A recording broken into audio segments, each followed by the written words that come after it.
हाँ जी, तो इसके पहले वाले लेक्चर में हमने डिस्कशन किया था ट्रांजिस्टर की थ्योरी का कि ट्रांजिस्टर में क्या क्या इंपॉर्टेंट है एग्ज़ाम पॉइंट ऑफ व्यू से, ट्रांजिस्टर कितने तरह के होते हैं, पीएनपी ट्रांजिस्टर क्या होता है, एनपीएन ट्रांजिस्टर क्या होता है, उसके बाद उनका जो करंट एम्प्लीफिकेशन फैक्टर था अल्फ़ा, बीटा, गामा, ये क्या थे, इनके क्या फार्मूला थे।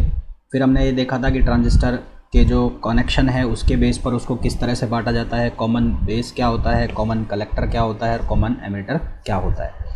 तो आज के लेक्चर में हम करते हैं इनसे रिलेटेड कुछ क्वेश्चंस और किस तरह के क्वेश्चंस पूछे जाएंगे एग्ज़ाम में वो हम देखते हैं। तो चलिए स्टार्ट करते हैं आज का लेक्चर।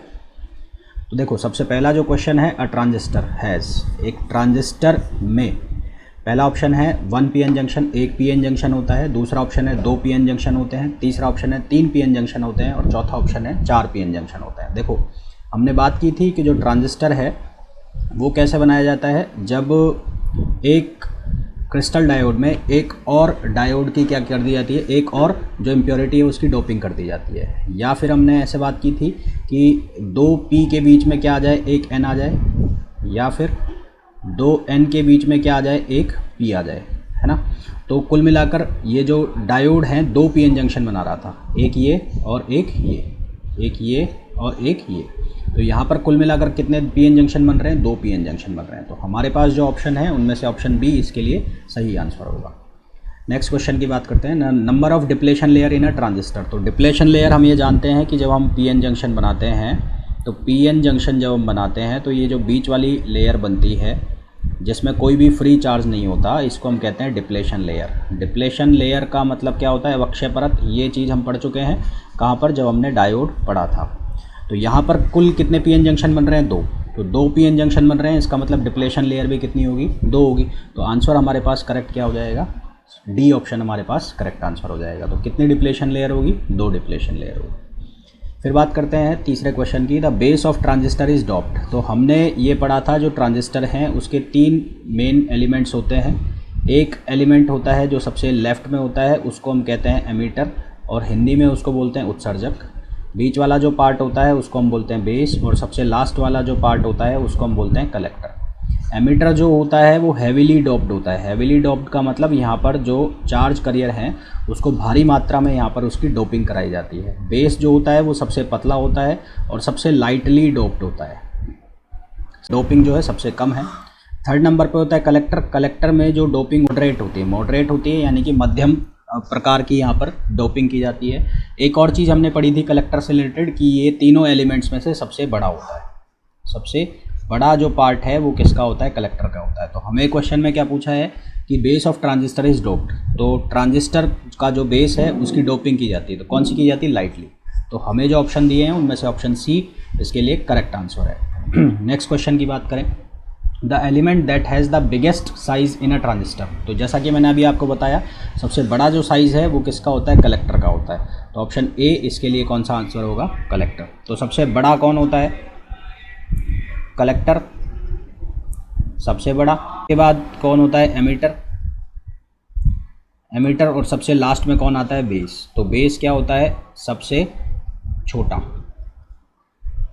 तो इनको इनके डिक्रीजिंग ऑर्डर में लगाएं तो सबसे पहले आएगा कलेक्टर, फिर आ जाएगा एमीटर और फिर आ जाएगा क्या, बेस। ठीक है, फिर क्या आ जाएगा, बेस। नेक्स्ट क्वेश्चन की बात करते हैं, in PNP transistor the current carriers. Current carriers यानी कि जो करंट को जो लेकर चलेंगे यानी कि आवेश वाहक। तो अगर मैं बात करता हूँ पीएनपी की, तो पीएनपी में जो करंट करियर्स होंगे वो होंगे होल्स, क्योंकि ये यहाँ पर जो है ये पी टाइप है। तो पी टाइप में मेजॉरिटी चार्ज करियर कौन होता है, होल होते हैं। मेजॉरिटी जो चार्ज करियर्स होते हैं वो कौन होते हैं, होल्स। अगर यहाँ पर बात होती है किसकी, एनपीएन की, तो एनपीएन के केस में यहाँ पर जो मेजॉरिटी चार्ज करियर्स होते हैं वो कौन होते हैं, इलेक्ट्रॉन्स। ठीक है, तब कौन होते हैं, इलेक्ट्रॉन्स। फिलहाल बात हो रही है किसकी, पीएनपी की। तो पीएनपी के केस में आंसर कितना आ जाएगा, डी आ जाएगा, जो कि इसके लिए करेक्ट आंसर होगा। इस क्वेश्चन में बोला in a transistor the base current is about two. देखो, एक रिलेशन मैंने बताया था कि जो आई ई है वो बराबर होता है आई बी प्लस आई सी, क्योंकि बेस जो है वो सबसे थिन होता है। तो यहाँ पर जो एक कंबाइंड होते हैं या तो होल और इलेक्ट्रॉन, और या इलेक्ट्रॉन होल जो कंबाइंड होते हैं, क्योंकि ये सबसे पतला होता है और सबसे थिन होता है तो लाइटली डोप्ड होता है, तो करीबन 5% जो है ये होता है एमिटर करंट का, ठीक है, 5% ऑफ एमिटर करंट। तो आई बी जो है वो कितना होता है, 5% ऑफ एमिटर करंट होता है। तो इसका मतलब जो आई ई है वो लगभग बराबर हो जाता है किसके, आई सी के, कलेक्टर करंट के। फिलहाल हमसे पूछा है कि बेस करंट एमिटर करंट का कितना परसेंट होती है, कितना परसेंट होती है, 5% होती है, ठीक। ट्रांजिस्टर कौन सा डिवाइस है, करंट से चलता है, वोल्टेज से चलता है, बोथ ए और बी, या इनमें से कोई नहीं। तो ट्रांजिस्टर जो है वो करंट से ऑपरेट किया जाता है।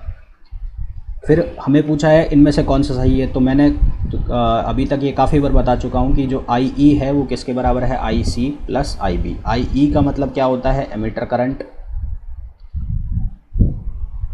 आई सी का मतलब क्या होता है, कलेक्टर करंट, और आई बी जो है उसका मतलब क्या होता है, बेस करंट। तो हमें जो ऑप्शन दिए हैं उनमें से कौन सा ऑप्शन सही होगा, ऑप्शन बी इसके लिए करेक्ट आंसर होगा। फिर पूछा है the value of alpha. Alpha जो होता है उसको हम क्या कहते हैं, current amplification factor, current amplification factor.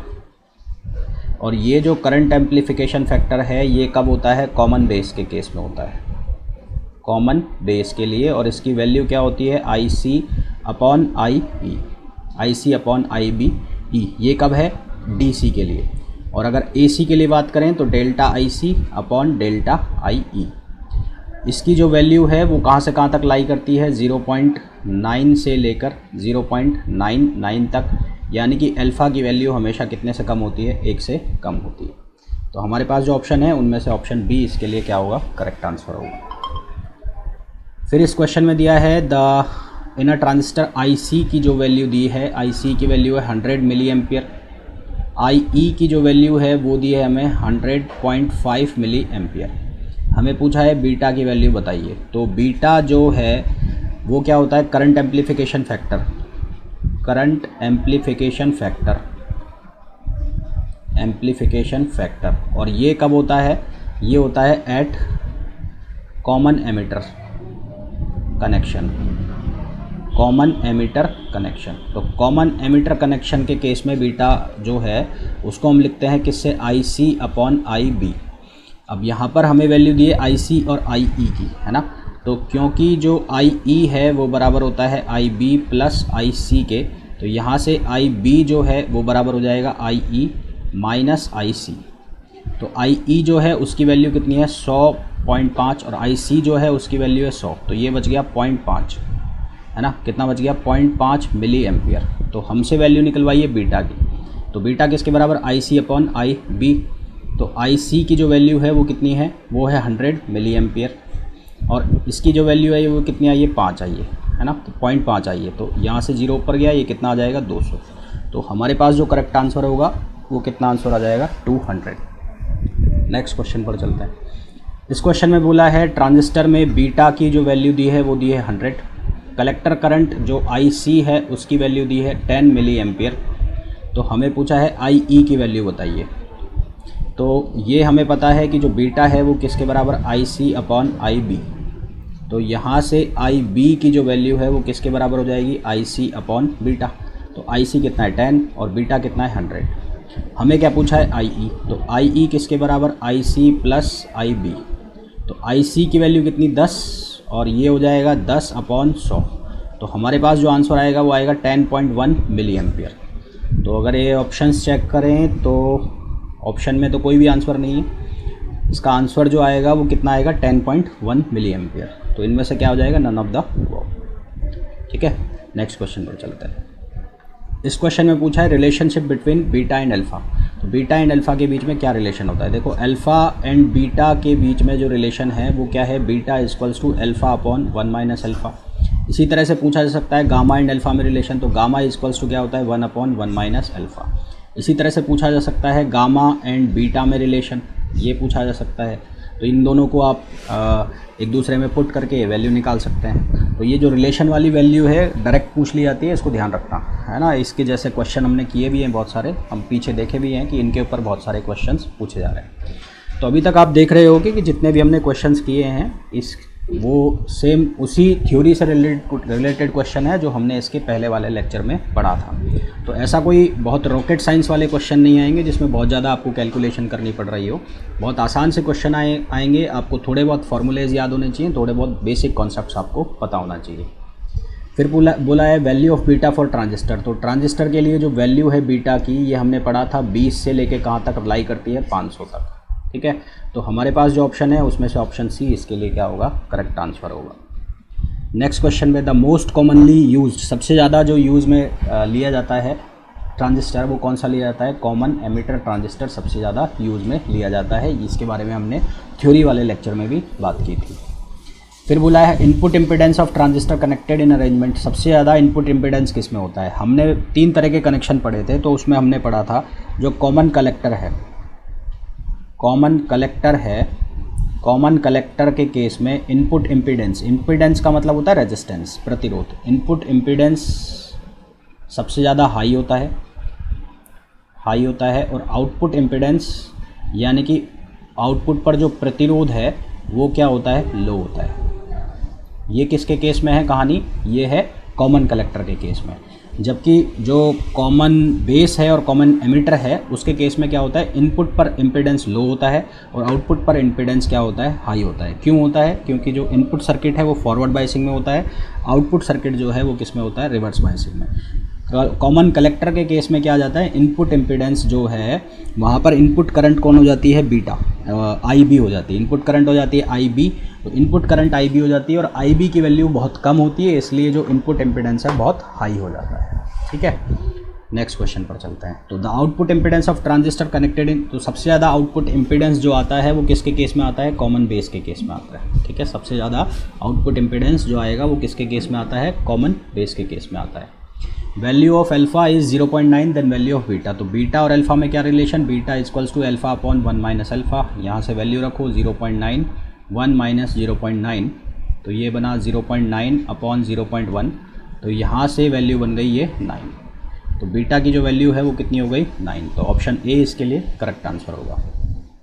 The collector based junction in a transistor has. तो कलेक्टर बेस्ड जंक्शन जो है वो हमेशा किस में होगा, रिवर्स बायसिंग में होगा। ये हम पढ़ चुके हैं थ्योरी के अंदर। फिर नेक्स्ट पढ़ते हैं, in a transistor signal is transferred from a circuit. तो ट्रांजिस्टर में जो सिग्नल है वो ट्रांसफ़र होते हैं हमेशा लो रेजिस्टेंस से किधर की तरफ, हाई रेजिस्टेंस की तरफ। इनपुट सर्किट पर लो रेजिस्टेंस होता है और आउटपुट सर्किट पर क्या होता है, हाई रेजिस्टेंस होता है। Last question, the output impedance of transistor. तो आउटपुट इम्पीडेंस एक कॉमनली अगर बात करें तो आउटपुट इम्पीडेंस क्या होता है, हमेशा हाई होता है। ठीक है, तो ये थे आज के लेक्चर के कुछ क्वेश्चंस। तो होपफुली ये जो लेक्चर है आप लोगों के लिए यूज़फुल होगा। आपकी जो एग्ज़ाम प्रिपरेशन आप लोग कर रहे हैं RSMSSB लैब टेक्नीशियन के लिए, उसके लिए ये जो लेक्चर है आपके लिए बहुत ज़्यादा यूज़फुल होने वाला है। तो अगर आप इस लेक्चर को देख रहे हैं और पसंद कर रहे हैं तो शेयर कीजिए, और अगर आपने अब तक चैनल को सब्सक्राइब नहीं किया है तो प्लीज़ चैनल को सब्सक्राइब कीजिए। मिलते हैं नेक्स्ट लेक्चर में।